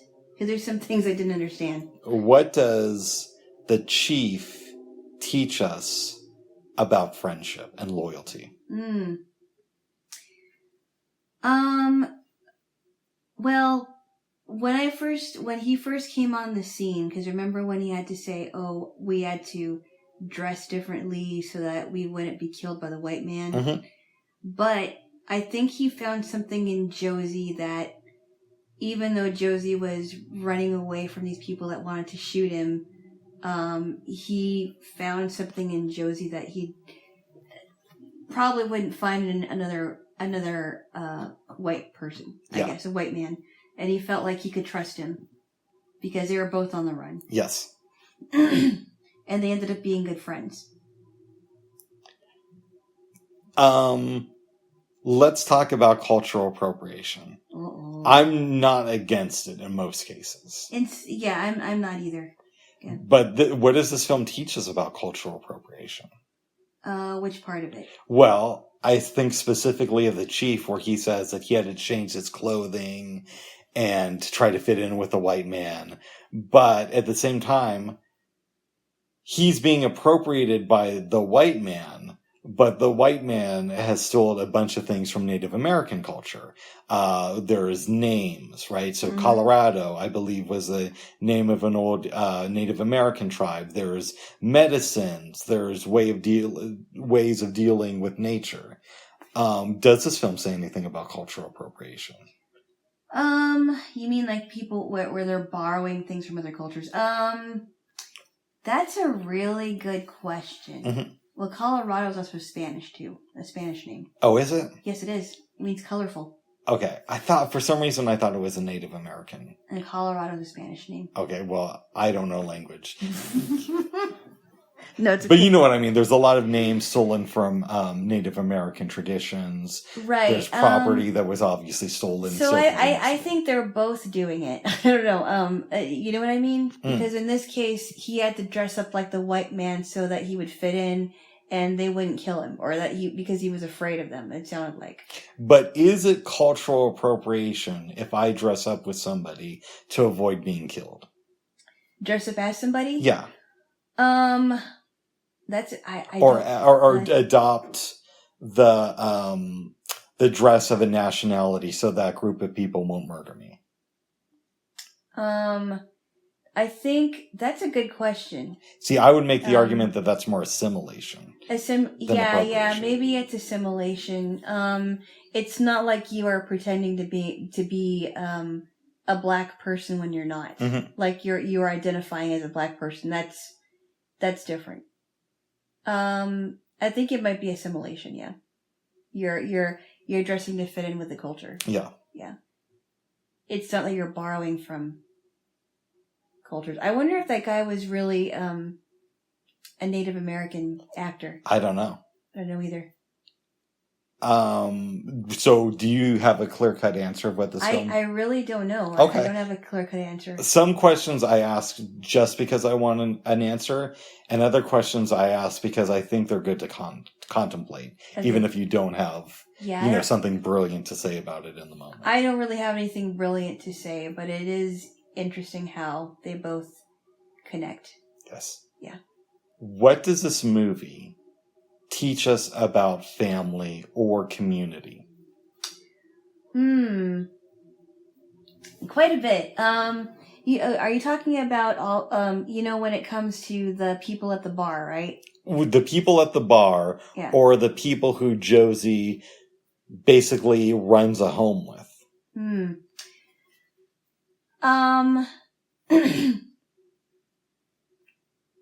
I guess the thing that I've gotten out of it is it's interesting what kind of people you meet on your journey, whether you're on the run or not.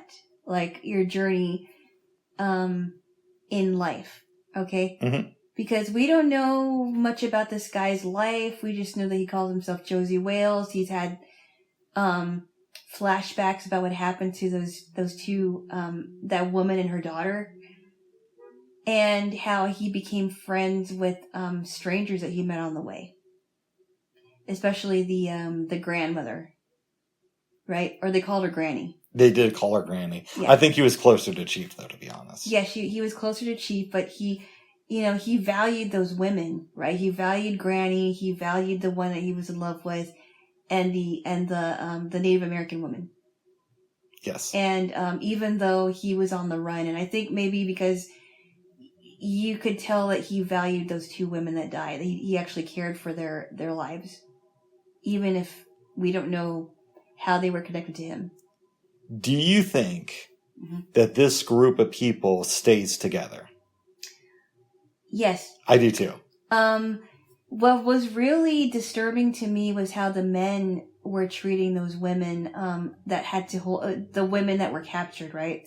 That they were holding. I could see that. That was disturbing to me. Mm-hmm. But how Josey was really loyal to these women, and the Chief was. They worked together to take care of these women. In movies, and I don't know if you see it as much anymore, but there's often in older films the idea of a moral code of people who live outside the law, or what is considered acceptable society. And the Chief and Josey both fall into those traits.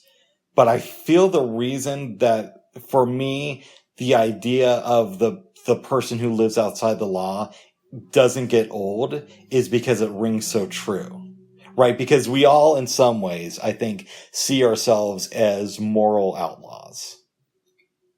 Explain that to Well, me. we all want to believe that we don't follow the conventions of our own society, and that we have a righteous view on the world, right? It may not be accepted by everybody, but our view has its own morality. So in a sense, we're outlaws who are very moral people. Now, whether or not that's true in every case, probably not.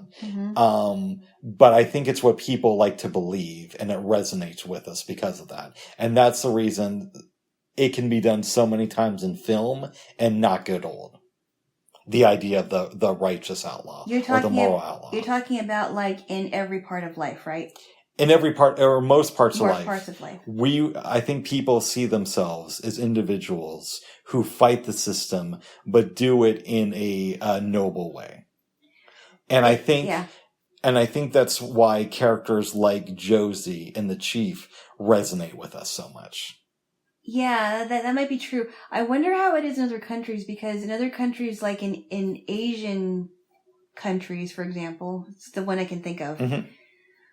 Like, they're very collectivistic. So it's no longer about the individual. It's about what can I do for the family? You know? Yeah. What can I do for my people? So in the Philippines, for example, a person will make a lot of money, but they use it to take care of their family later on. It's not really about themselves anymore. And so how does that reflect in cinema, I guess is what you're wondering. No, maybe not in cinema, but I was just thinking in regards to what we were talking about in American cinema versus how is that portrayed in other types of cinemas. Yeah.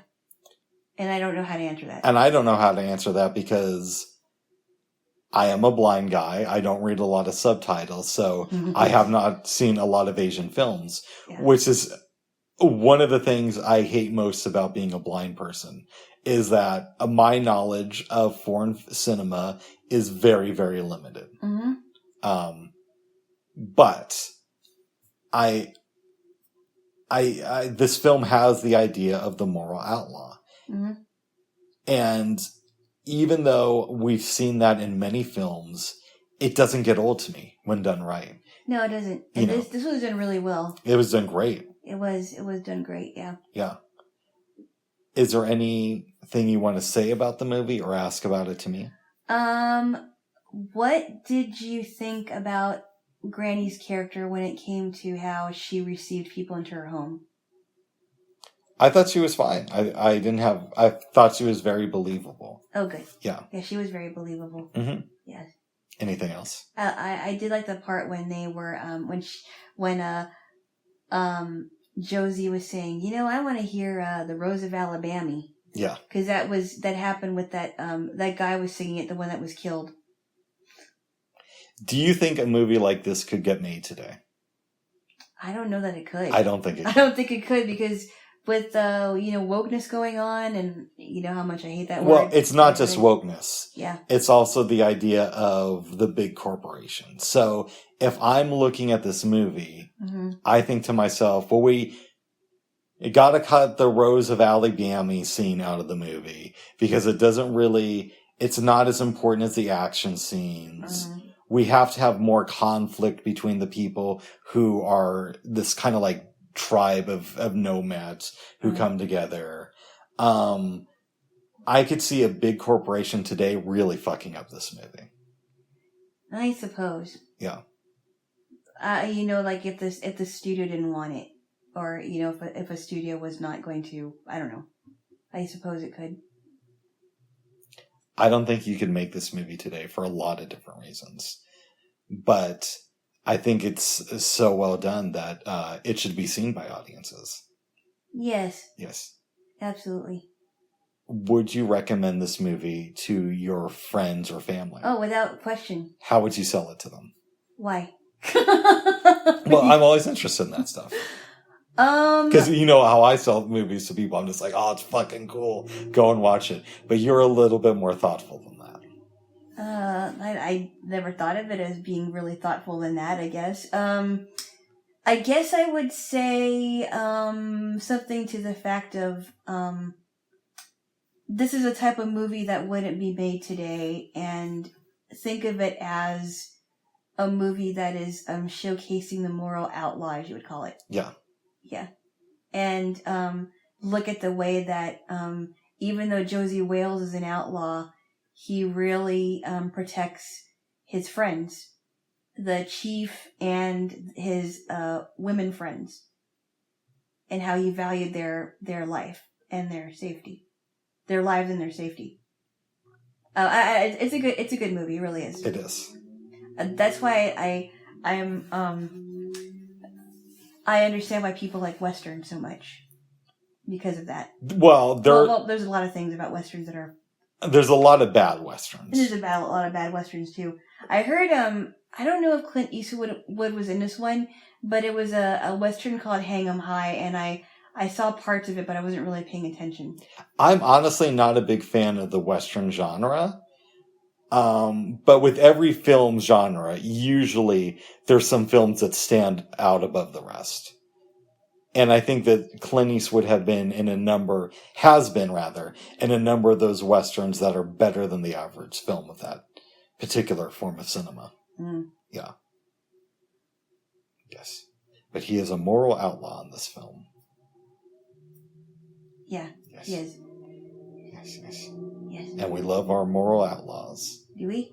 Almost as much as we love our guns. Oh my goodness, would you stop? Sorry, babe, sorry. Oh, it's so old. Sorry, I love doing it. You just want to hear me say, stop it! Sorry, babe. And laugh. I want to hear you laugh.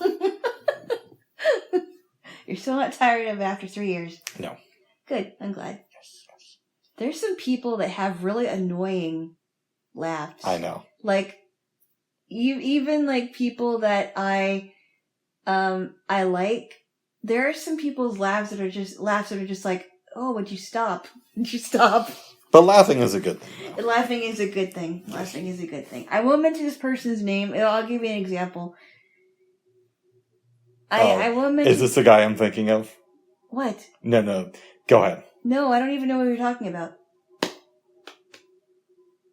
I don't know. Anyway, so,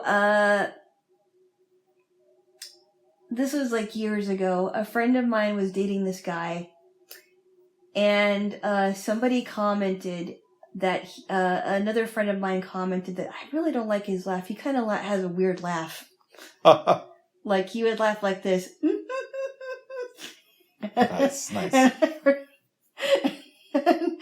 I would kind of laugh at that, and I would say, "Yeah, I don't really like it either." And she's like, "Oh, that laugh! It's so annoying."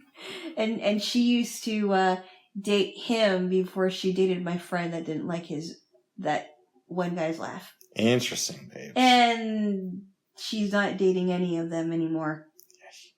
But we're kind of like, anyway, we're not really, I don't know what we would call each other now. I don't know whether she's a friend or just an acquaintance. Oh my goodness. Yeah, that's a different story for another time. That is. Yes. Which guy were you thinking about now? I don't want to say here. Well, okay. I'll tell you later. Privately. Yes. Mm-hmm. Yes.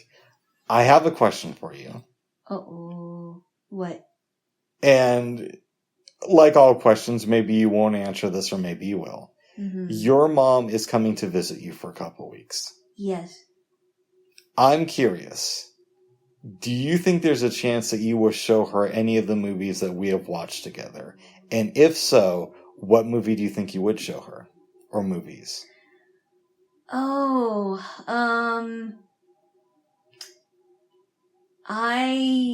don't know. She might like Whatever Happened to Baby Jane. That's a great film. It is. And it also showcases a very dysfunctional relationship with Joan Crawford and Betty Davis, if any. Yeah, I don't know, because usually she just, finds different movies on her own. So.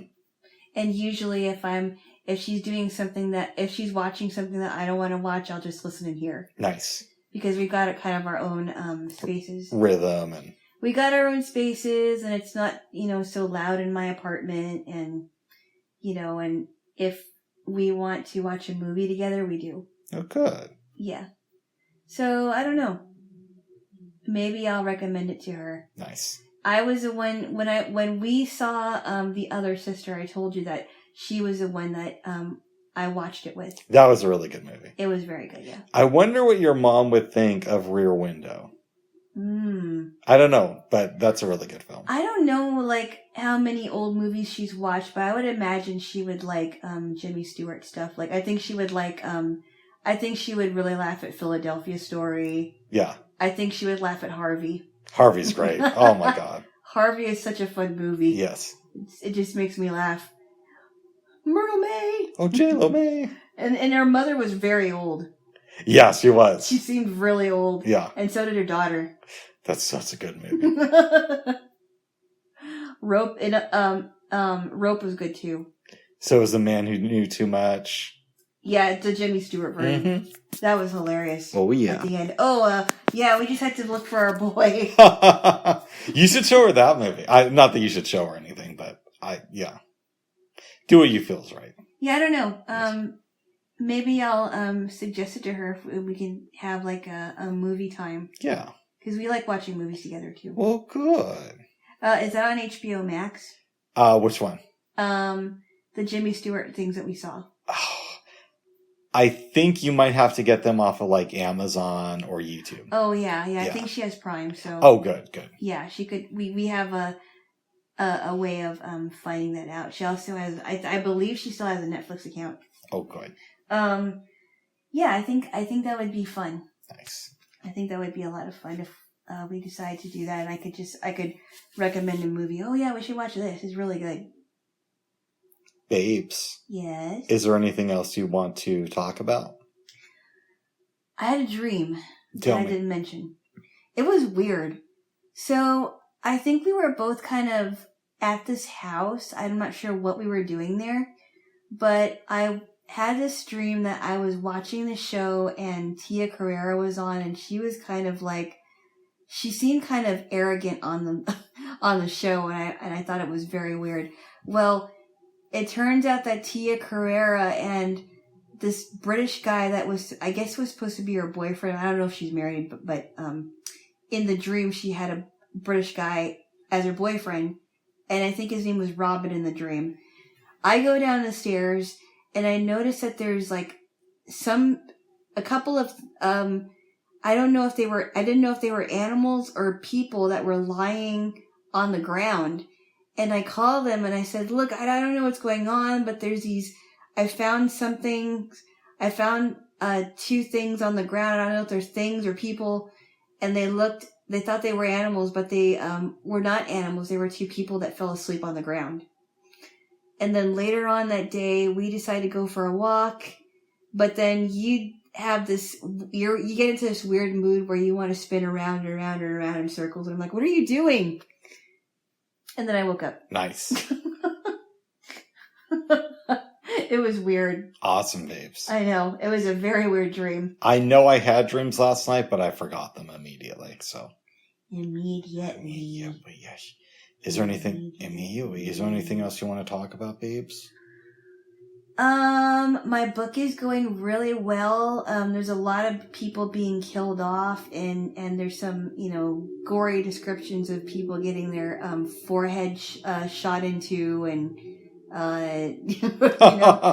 people hurting their shoulder blades because they got shot in the hand, and their hand is all wrapped up in gauze, and oh, it's terrible.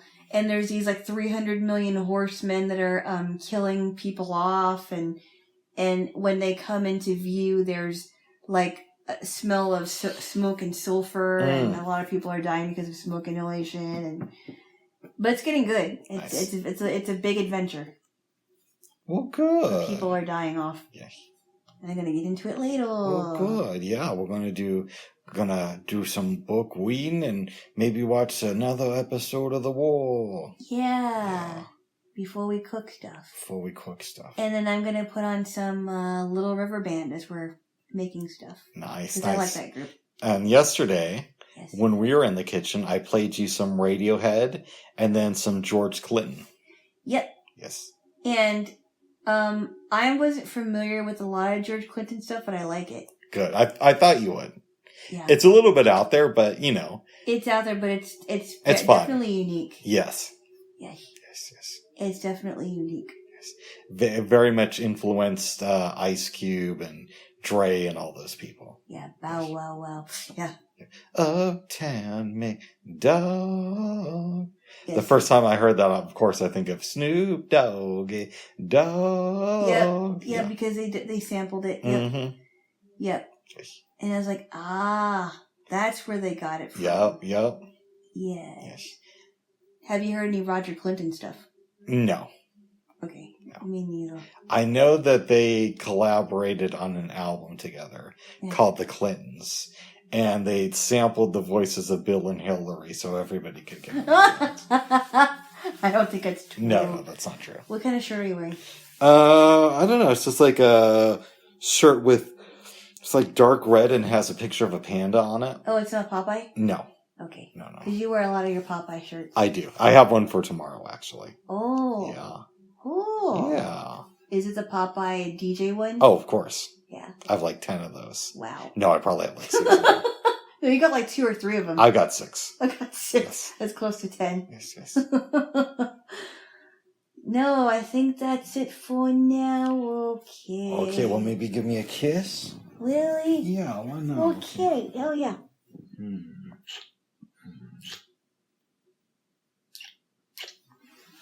All right. I wonder what people would think about hearing us kiss at the end of our episodes. I don't know. That's their own cross to bear, I think. Cross to bear. Yes. That's what they have to deal with. Okay. That's what I think. Okay. All right. Bye-bye for now. Have a good one. Bye-bye. Bye-bye. Bye-bye.